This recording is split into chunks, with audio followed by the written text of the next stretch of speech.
everyone, this is Angela Jane D. Sabino, your student's nurse.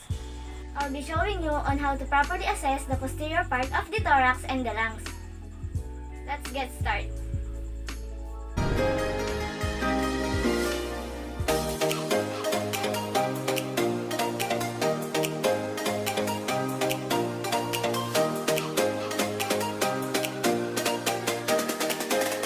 Good morning, sir. I'm Angela Jane D. Sabino, your student's nurse for today. So, for verification, sir, may I know your name po? My name is Justin D. Sabino. Okay. How about your birthday, sir? May 30, 2007. Okay. How about your age, sir? I'm 14 years old. Okay, so before I start, I explain the procedure, okay? Can I ask po, ano pong gusto niyong i-address yung name sa inyo? Justin na lang po. Okay, Sir Justin. Ano pong gusto niyong language ng pag-uusap po natin? Tagalog na lang po. So, okay po, sir. So, dito po, i-interviewin ko po muna kayo para po makolect yung mga subjective data niyo po. Okay po ba yun sa inyo? Okay lang po. So, for the current symptoms po, may difficulty po ba kayo sa paghinga? Wala naman po. How about cough po? Meron po ba kayong cough? Wala din po. Sa past history po, may prior respiratory problems po ba tayo? Wala naman po. How about previous thoracic surgery po? Wala din po. Okay. Sa allergies po, meron po ba tayong treatment na ginagamit? Meditation? Wala po. Okay, that's good. How about po sa pulmonary study? Nagkaroon po ba tayo ng x-ray, skin test, or immunization? Hindi pa po. For the family history po, meron po ba tayong lung disease? Wala po. Okay, that's good to know. For the last lizer and health problems, gumagamit po ba kayo ng cigarette? Hindi po. How about exposure plus? Hindi rin po. Environmental condition? Hindi po. Meron po ba tayong exposure bleeding such as second-hand smoking? Wala po. Okay. Sa difficulty po, meron po ba tayong performance difficulty performing in our daily usual basis? Wala po. Degree of stress po, na-stress po ba tayo, Sir Justin? Antay lang po. Medyo, alright. Nakaka-apekto po ba yun sa paghinga? Hindi naman po.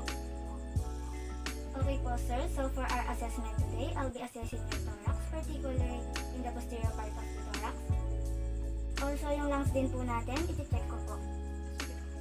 So, for this assessment po, kinakailangan ko pong i-inspect, i-palpate, and i-auscultate. So, that will be okay with you, sir. Okay lang po.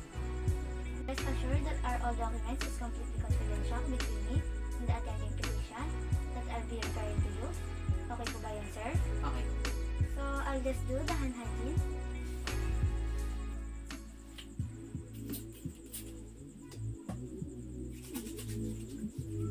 So, I'm doing the hand hygiene, sir. After this, I provide your privacy. I'll get your patient gown, sir, para po makapagpalit po kayo.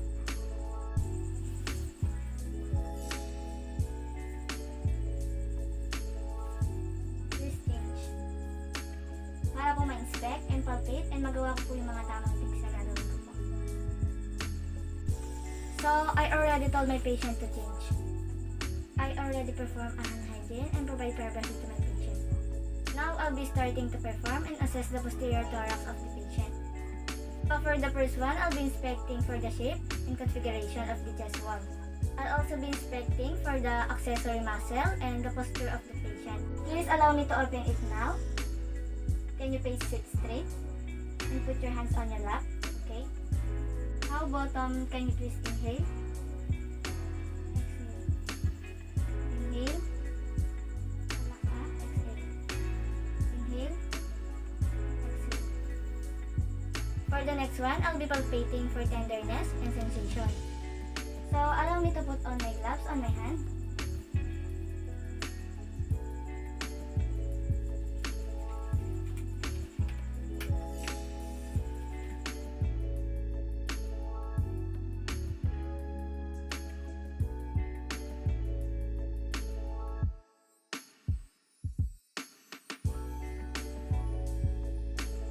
Okay, I already put on the gloves on my hand, and that right now I'll be palpating the tenderness and the sensation. As well for addition, if there's any personal issue, so allow me to palpate your back mat. Do you feel any tenderness or pain? Here?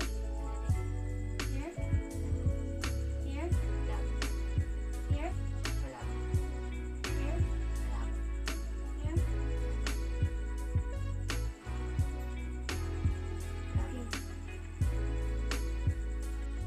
inspecting the temperature, I'll be using my dorsal part of my hand.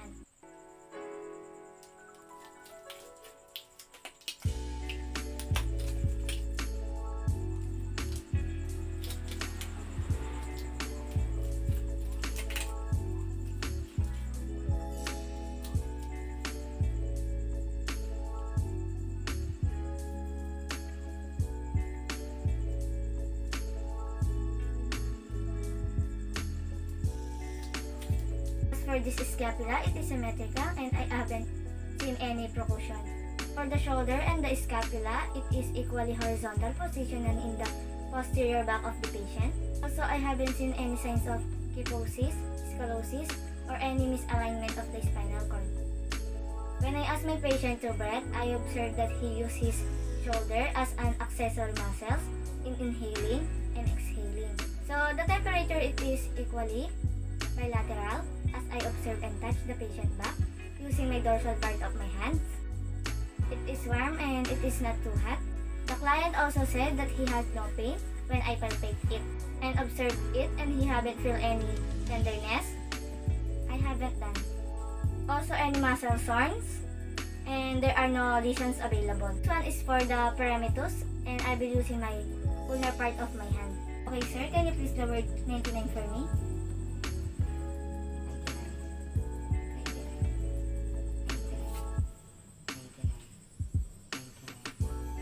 99, 99, 99. For me to observe that I'll be putting my thumb here on the T9 and T10 of my patient. I'll be observing for the chest expansions. Observe the movement of the thumb. Can you please inhale? Exhale. Inhale. Exhale. Inhale. Exhale. For the perimetus, I have observed that it is symmetrical. And I can feel the vibration when the patient say the word 99. So there is the presence of the vibration as I pad printed in this part, next until this. Next one is the alpha cosing, the intercostal spaces of the patient. So allow me to forecast.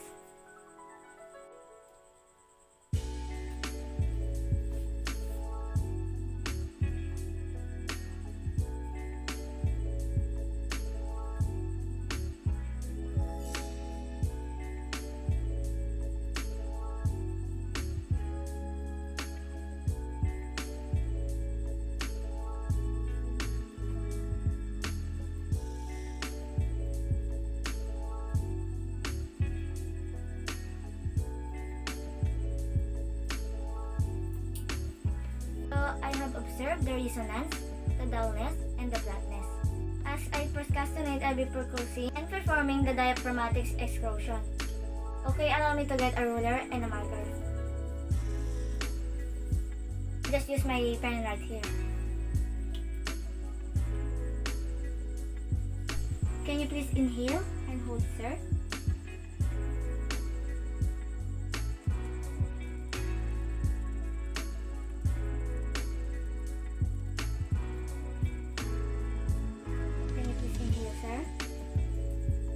Exhale and hold.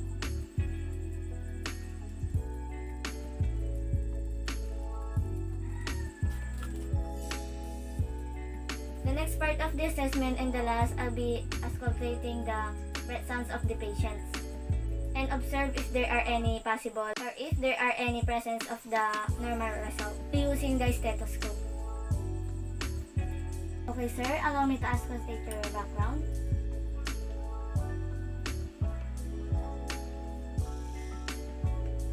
Okay sir, can you please inhale?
So for the next one, I'll be observing and assassinating for the voice sounds of the patients.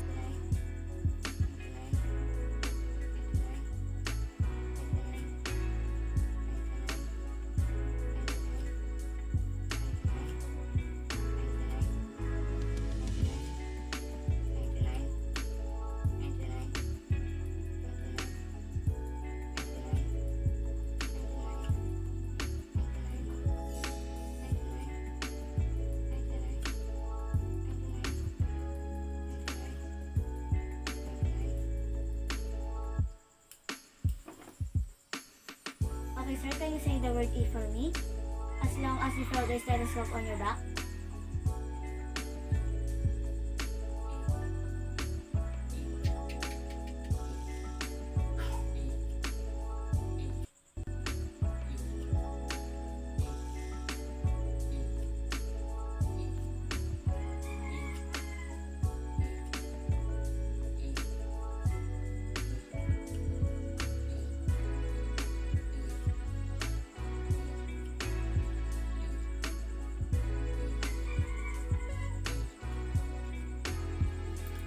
And for the last one, I'm expecting the whisper. Okay, sir, can you whisper the word 1, 2, 3?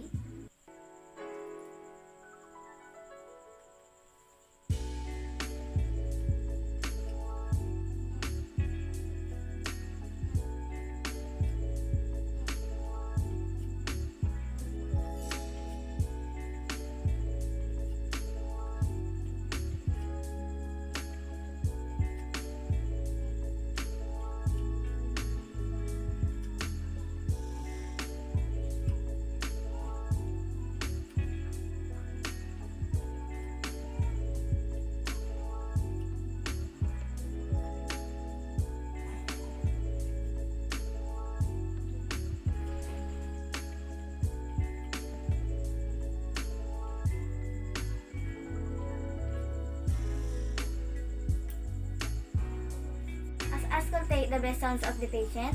I haven't observed any adventitious sounds and any abnormal sounds, and I haven't any crackles, any squeezing, and any pleural frictions drop, no presence of cigarette and surgeries.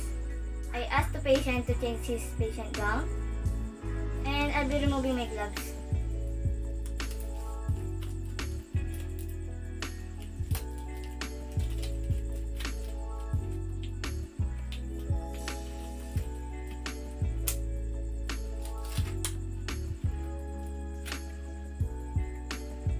And then inspect the breathing pattern and respirations.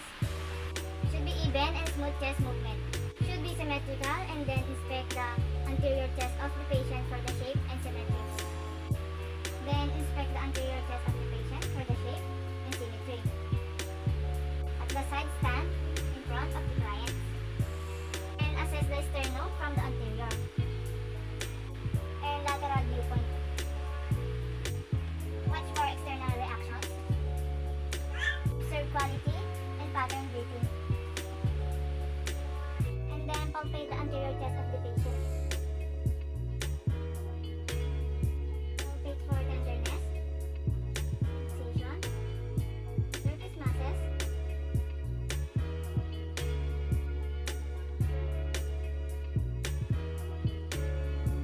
palpate the anterior chest, respiratory extension.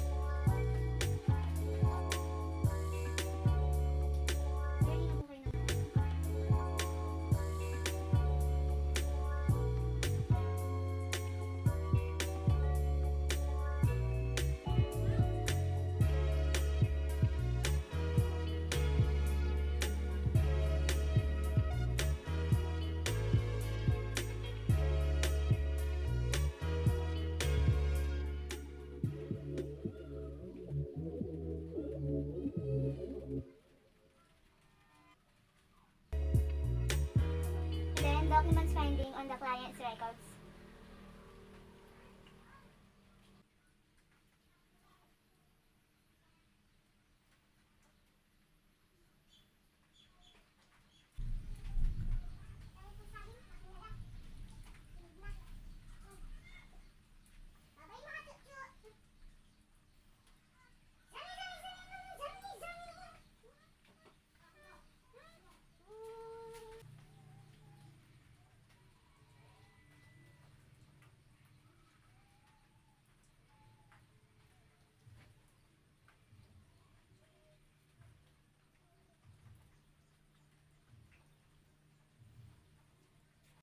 ayun lang naman po, sir. So, thank you so much for attending to this session po.